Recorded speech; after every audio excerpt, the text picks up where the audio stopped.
Hello, RPG community. I'm back fairly early from what I said last time. I've been going over a Batfolk race for quite a while. I did a video about it not too long ago. Why am I here again? Well, I think I've improved upon the Batfolk. I think before, when I did the previous video, I focused more so on the disabilities, the enhancing disabilities, if you will, on that race. I think it took away quite a bit from the race as a whole. I think it was a little bit lacking. I wasn't quite satisfied with it. And I had mentioned that the Batfolk that I had created came from the D&D Desmodu, and looking upon the creature presented in Bestiary 3, the Sabosan. If that's the name, the correct pronunciation. But anyway, I like this. This is awesome. I'm really excited to present this one to you. It is the Sabosan. I'm going exactly with what is presented in Bestiary 3 for this creature. Bestiary 3 right there. And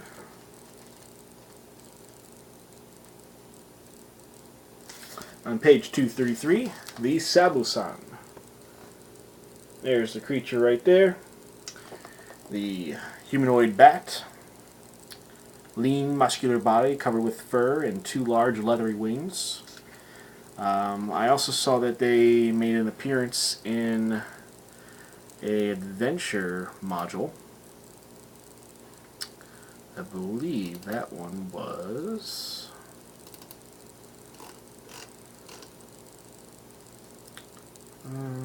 Wardens of the Reborn Forge.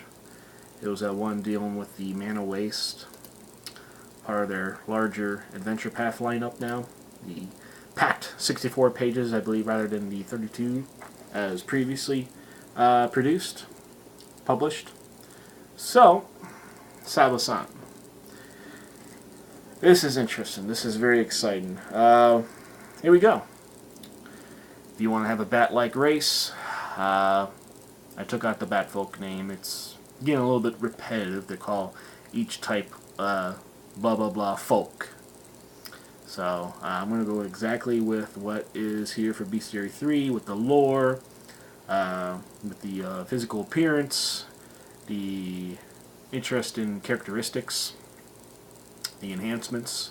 So 16 racial point total cost. What am I talking about? Well, for many of you who've watched these videos before know exactly what I'm talking about, but for those of you who do not, whenever you want to build a race, the Race Builder section in the Advanced Race Guide is your go-to book, particularly within the Pathfinder realm. It'll teach you everything you need to know. It'll give you an insight onto creating your own traits, whether they be offensive, defensive, sensitive, movement, all that stuff. So it's what I use. It's the core of my foundation for creating any kind of race. So here we go. Type, Monstrous Humanoid. It's a +3 racial point cost. Basically, they get Darkvision at no cost for that. Size, medium, as presented in the Bestiary. Base speed, normal speed, so they can go 30 feet. Ability score modifiers. I went with the standard array for 0 cost there. So they have a +2 strength, +2 to dex, and a -2 to intelligence. As described, a Sabosan's emaciated frame bellies its strength and agility, which are not apparent from its gaunt appearance and slow wit. On to languages, I guess. Standard. Although in the Bestiary they only list them as speaking Tieflin, Abyssal. There we go, Abyssal. There's no Tieflin language.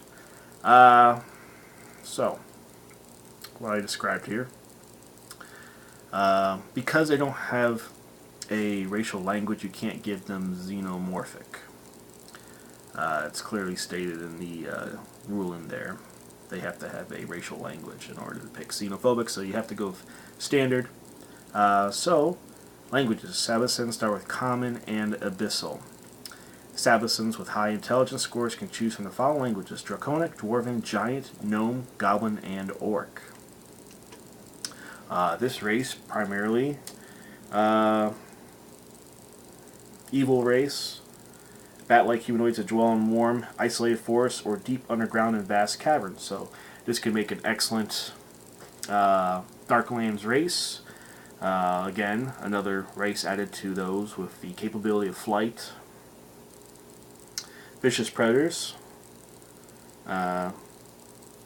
Natural adaptations for hunting.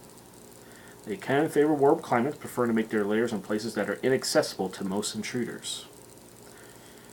Such as mountaintop crags, abandoned ruins, subterranean caverns near hidden hot springs, and dense canopies of jungle trees. This kind of environment that they describe, I would imagine that they would come into clashing fights with the Dairy, the flying apes. I did make a race for them. It's quite overpowered. I think it's in the monstrous category, perhaps. I'd have to research that some more, but I believe I listed that in the Blood of Benares video, just talking about them if you were to play one of those. But I would imagine there would be some racial hatred towards those, seeing as how they would perhaps share the same type of environmental territory. Both aerial combatants, anyway. What's interesting about these is that their wingspans are almost 3 times their height. So you're talking about a wingspan of about 20 feet, which is very impressive.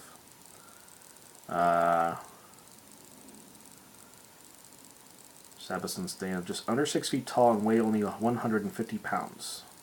Guess that goes with the whole gaunt appearance and such. Males and females have red or dark brown fur on their heads and necks and chests and backs.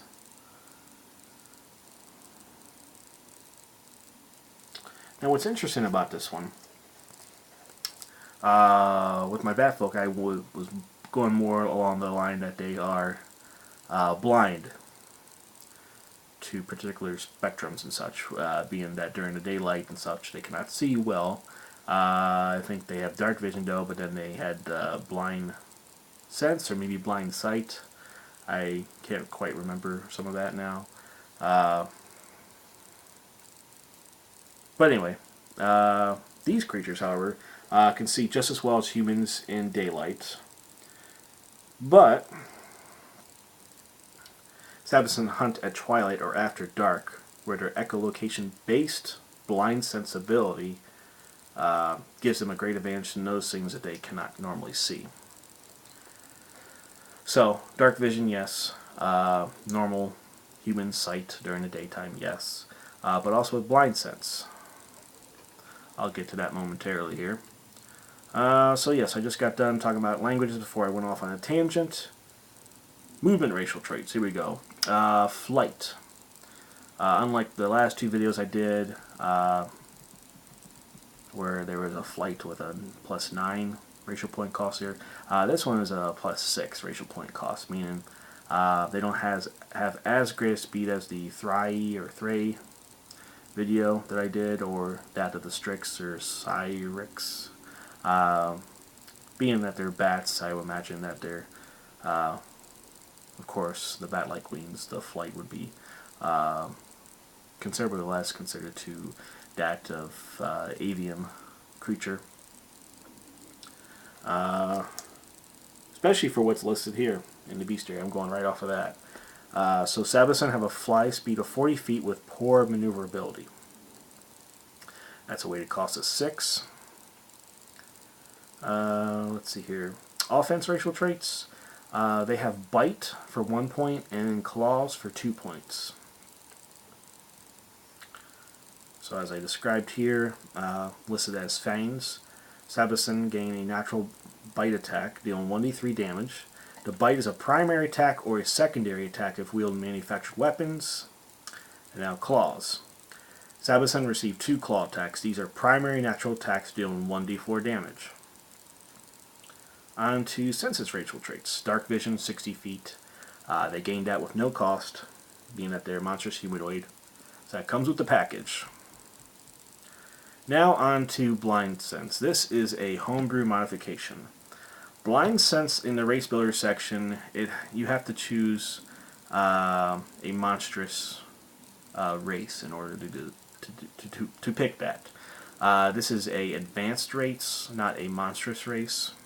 What am I talking about? The racial power level category. So your humans and dwarfs and elves and such. Those are standard races. When you get into things like Azamars, Tieflings, things like that, those are advanced races. They're above the weighted cost of 10 total for their racial points. So in order to pick Blindsense, I would have to have a racial point cost total of at least between 21 and 30 or something like that. So I don't want the racial point to be too blown out. So with Blindsense,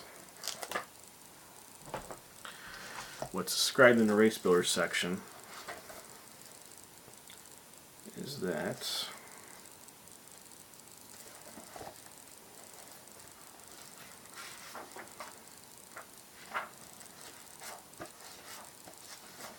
okay, here we go.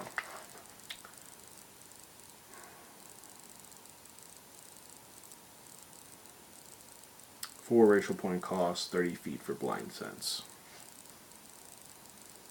So I'm going to make this a homebrew and allow it for advanced races.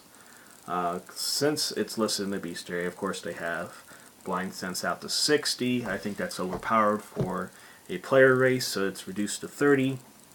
Going with what's presented in the race builder section, but making it homebrew to allow it for advanced races rather than monstrous races. So weighted cost of 4, and what I've listed here.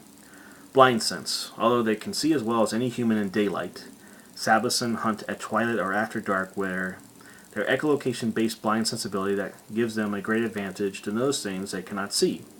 Sabosans usually do not need to make a perception check to pinpoint the location of a creature within 30 feet, provided they have line of effect to that creature. A creature that a Sabosan cannot see still has total concealment, and Sabosans still have the normal mischance when attacking creatures that have concealment. Visibility still affects the movement of Sabosans. Sabosan are still denied their Dexterity bonus to AC against attacks from creatures they cannot see. So that's really not too powerful of a ability there. I imagine if it was up to 60 feet, then you'd have some issues. But I'm going exactly with what's presented in the race builder section, and staying away from the more powered abilities presented in the bestiary. And normally they have scent as well, but I'm going to list that as an alternate racial trait, where some Sabosan favor a keen sense of smell over other senses, meaning their echolocation blind sense ability. A Sabosan with this racial trait gains the scent ability. This racial trait replaces blind sense. So there we go for that, whether they prefer scent over blind sense. Or, as a GM, you make a race creation rule where they have scent always, and you remove blind sense. So you have that. If you want, you can reduce the blind sense even further. If it does happen to bother you, I would say 15 feet, 20 feet, whatever you feel is best. Now what I really like, what I'm really excited about is I came up with some feats, some racial feats for the Sabosan. Really didn't have to really come up with creating the content on my own, really. I saw that there were some things, some abilities that they can do listed in the bestiary, such as their Fail Shriek and their Dust Cloud. But I also took some things I saw on the D20 PFSRD site for feats. Kind of worded them a little different and made them more custom for the Sabosan. So I'll go over all those right now. These are really, really awesome. Dust Cloud. It's a feat. You can churn up great clouds of dust and debris to render your foes deaf and blind. Prerequisites, they have to be Sabosan, of course. Benefit, a Sabosan gains hover as a bonus feat. It can use this feat to create a dust cloud even though it is not large. Given their wingspan is so huge, there's your reason right there. The 20 feet wingspan should be more than enough to create a dust cloud, provided the GM makes a rule that it's okay given your environment.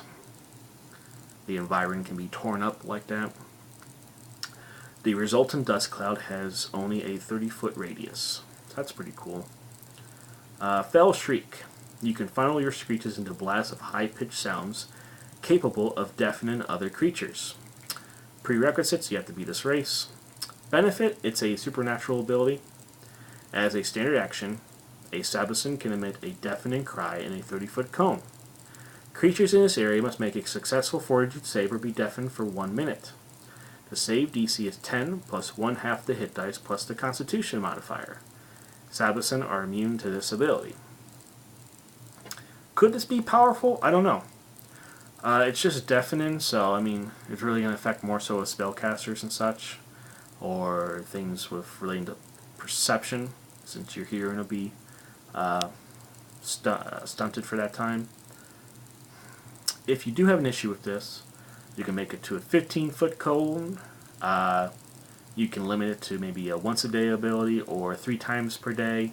But since this is supernatural, since it's something that they can create with their voice, I really didn't feel that it needed to be limited as far as how often they can employ this attack.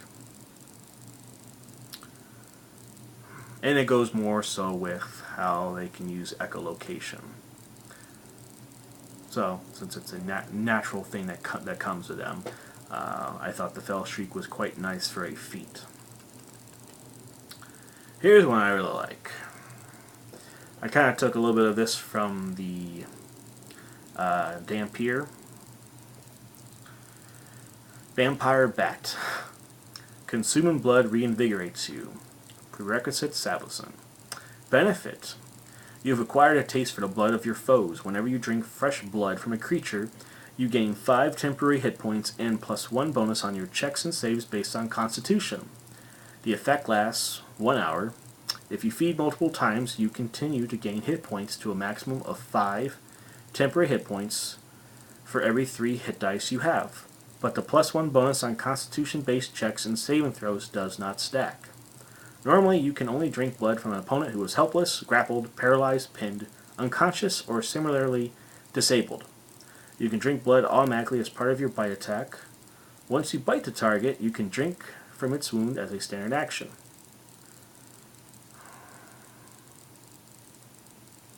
Maybe as a free action, I would say, since the bite is part of the standard action. Drink of blood deals 2 points of constitution damage to the creature you feed upon. The blood must come from a living creature. It cannot come from a dead or summoned creature. Feeding on unwilling, intelligent creatures is an evil act.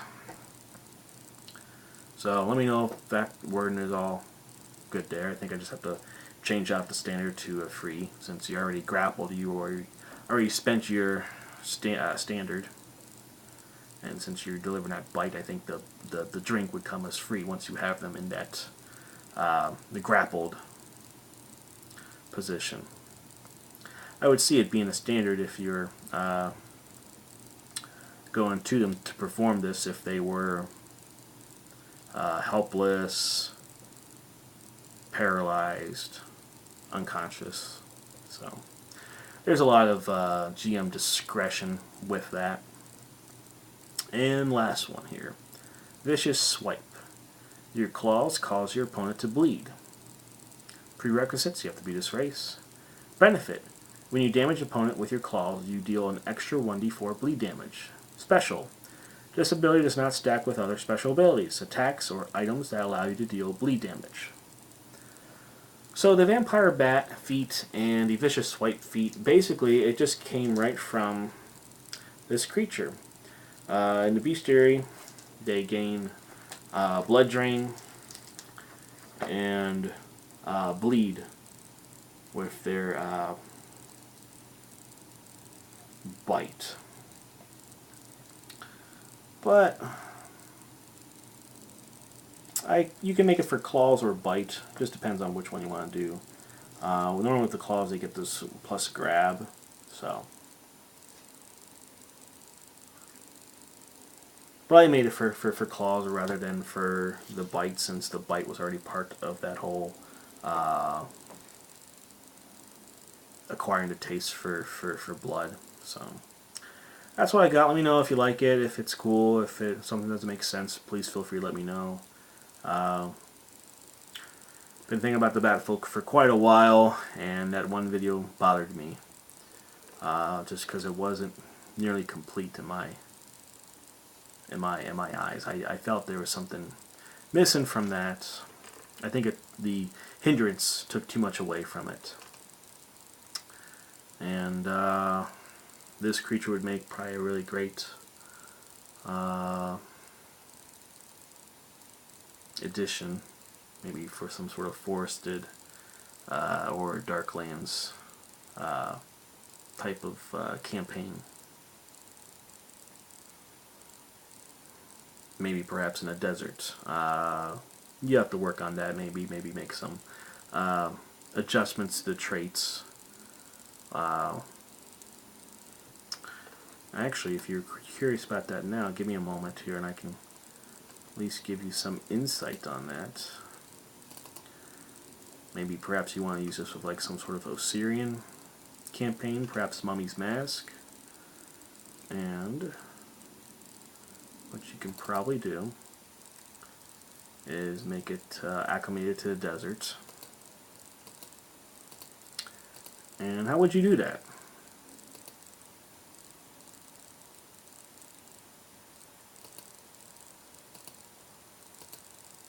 Well, let's take a look here.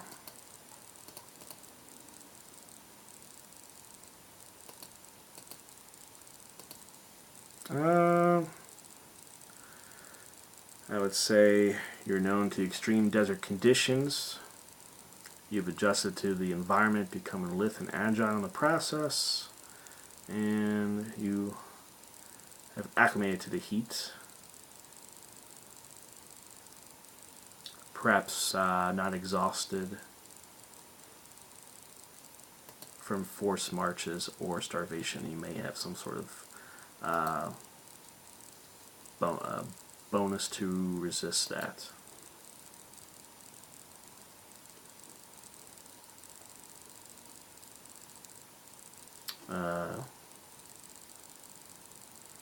I would say Sabosan with this racial trait automatically succeed on fortitude saves to avoid heat dangers for conditions up to and including severe heat.